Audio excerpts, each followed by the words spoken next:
Hey guys, how you guys doing? It's Angela Bass, and yes, we are here to discuss The Wicked review. I know. I've been waiting a while to do this review, just because I wanted people to give a chance to watch The Wicked, even though the musical's been out for 20 years, and pretty much they're gonna they're gonna add a couple elements because remember, when they're making films, they're gonna go all out. And may I say, Wicked, fantastico.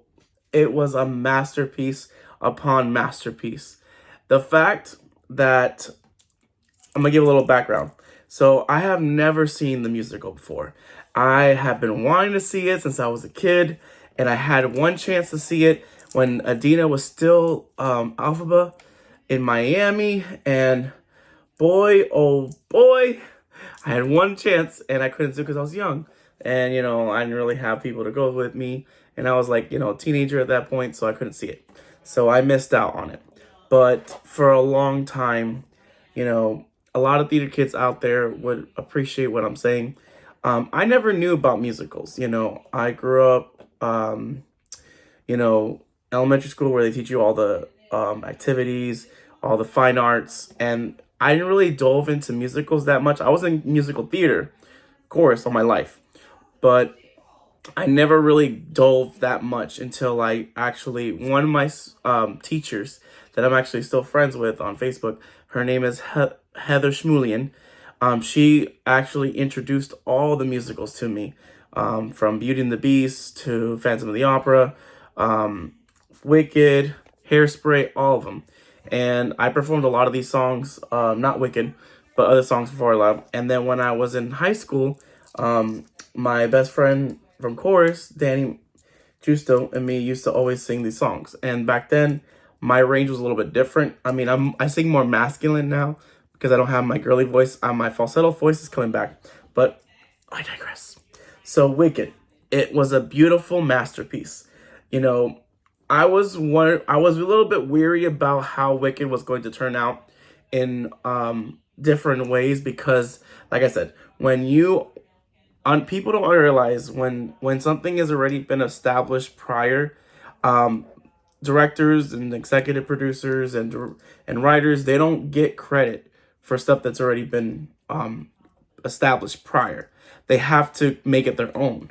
So sometimes they change it to the point where it's not the same as what it was already originally there. Sometimes they play continuity in there and they'll mention certain things, but with this film, they did a really good job setting the tone for what I say is probably one of the best musical adaptations that have come out so far. There's a few of them that are out there that are pretty good. Like Hairspray was really good. I enjoyed it. They started doing this live stuff, which is, not yeah, they did a lot of live stuff, but Wicked on the film screen, it's first time it's adaptation since multitude of movies and TV shows and then also Once Upon a Time, it's adaptations, but this one was the big one. And the reason why this one was a very huge one is because they have two unique individuals that really set the tone for this wonderful land called Oz. And I'm going to be diving into different aspects of it. I'm going to get into the nitty gritty of how I felt about the film. I'm going to try to make this short, but for the most part, Wicked was very good. It paid homage to a lot of things. It did leave me with a lot of unwanted questions because I've never seen the musical before, and I'm basing it solely on the stuff that I've already seen prior. But I've seen a lot of the comments, and a lot of people are loving Wicked for the most part. But the one thing that I have to say on this thing is a lot of people have been diving into the original 1934 version of Wizard of Oz and, talking about, Elphaba or the Wicked Witch of the West, who's the real villain. You have to remember too, when they were creating, so the one thing I came across a YouTuber that was talking about Wicked, and they were talking about conspiracies. A lot of people created conspiracies about who's the true villain in the situation. So in his Glinda conspiracy of Wizard of Oz, he proclaimed that Glinda was actually the true villain in the whole in the whole movie. And the reason why he based it off these things and gave a lot of really good in-depth mailings. But when I watched it and finished watching it, you have to remember too, when films were created in the past, there was a strong focus on making the villain who basically was essentially pure evil. Like, if the character was labeled as a villain, they portrayed as a sinister and maleficent, without any depth whatsoever. No backstory, no something. They were just deemed as a villain. That's it. But a lot of people in the 2000s and continuing to this day, filmmakers have shifted the reality of the villains by explaining and exploring their backstories of how these characters become. Because, be honest with you, you're not truly born wicked. No one's born evil. No one on this earth is born evil. Sometimes people are thrown upon wicked things. They experience wicked events that make them wicked. And that's what they recognize, that no one is inherently evil. Rather, people often make choices based on circumstances that they find themselves put in, which explains a lot of things about this movie.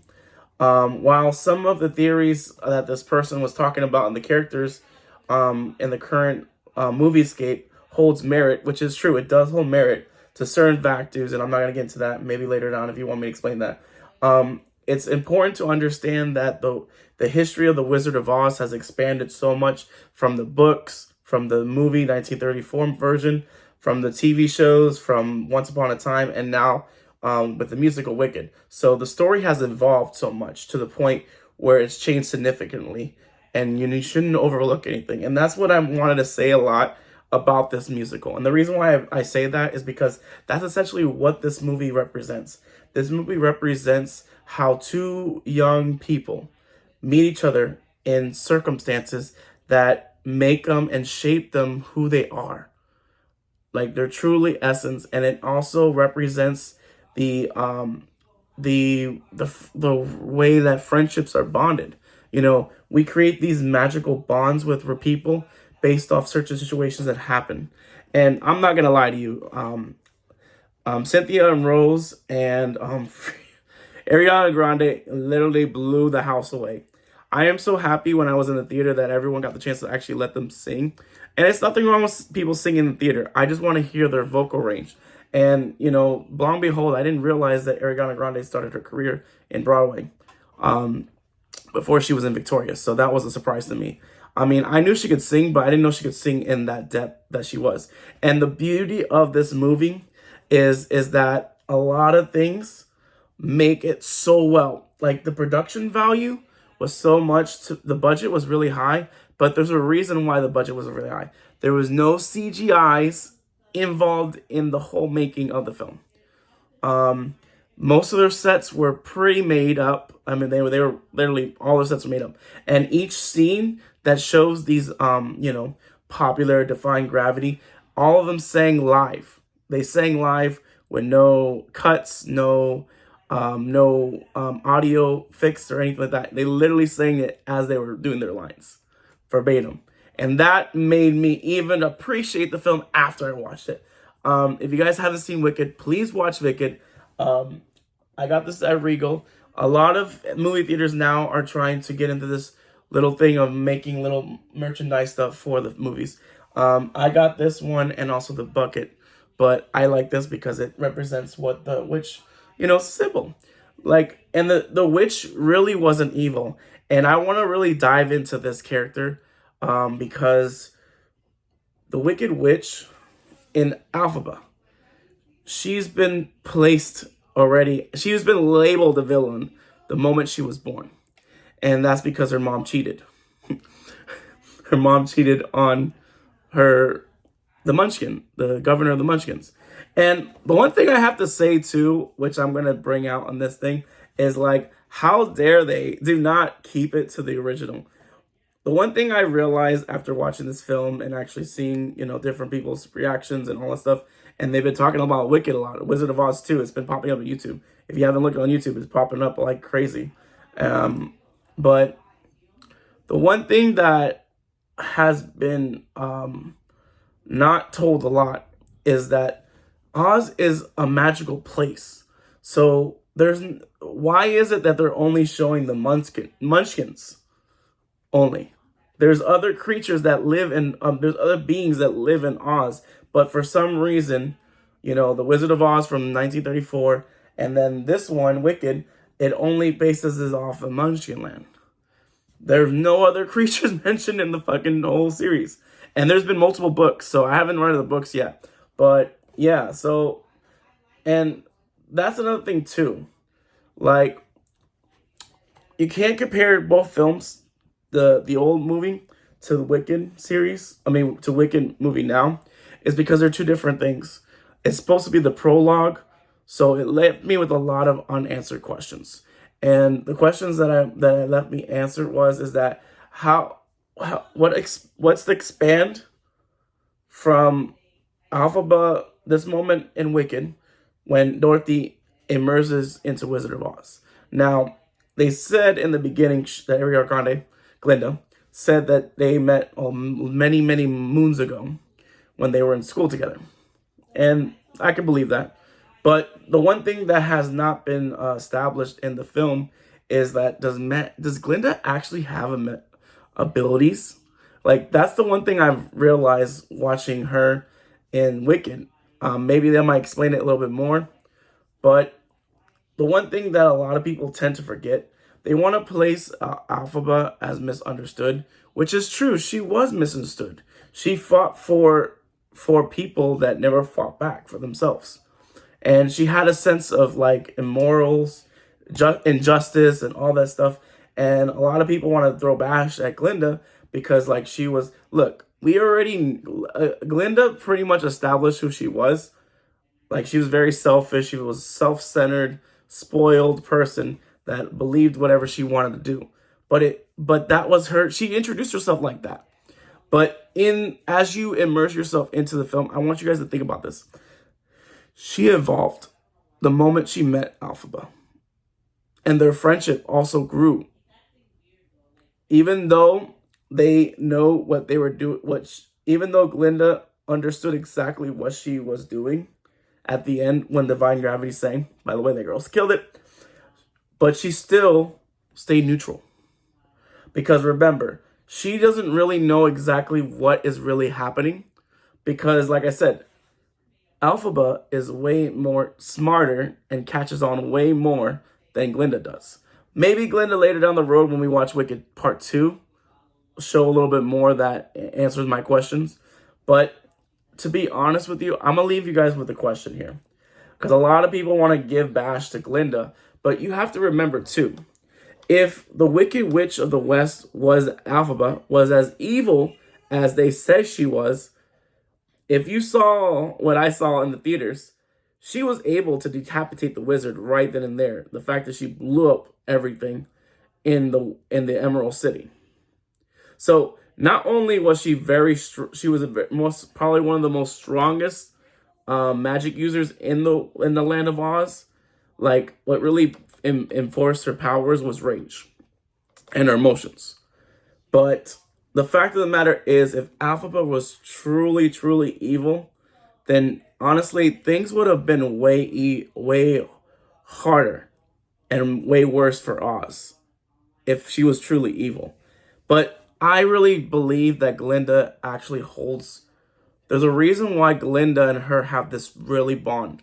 And that's why, like, sometimes people know what they're doing is wrong, but they don't have the courage, or they don't have the strength, the inner strength to do what other people do.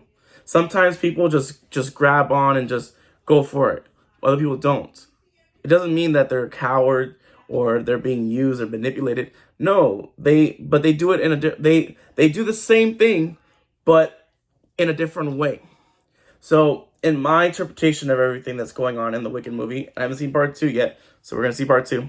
But I really want to dive into Glinda's story. The fact as honestly, I feel like the reason why Glinda went as strong as she went and became one of the witches was to keep the peace within Oz. Because remember, they built a really strong friendship that still lasted after the events of Oz and everything, and before Dorothy came in picture. Because I truly believe if Glinda didn't serve as the Witch of the North, that's what kept Alba at bay. Because if you guys don't remember, like towards the end of Divine Gravity song, is that Alba came back to save Glinda from being harmed. So they knew that they couldn't harm her. Technically, they couldn't harm her. But she was also partly a liability, but not really. Because guess what? If Glinda didn't become who she was in The Wizard of Oz and Dorothy came, I guarantee you things would have went way different. So let me know your thoughts. I can get a little bit more, but I wanted to get all the stuff that I wanted to talk about. Wicked was amazing. Watch it, guys. I'm going to upload some clips on here. If you guys like what I do, subscribe to my channel. And I hope you guys enjoy everything that I put in for you guys. Thank you, guys. Have a great night.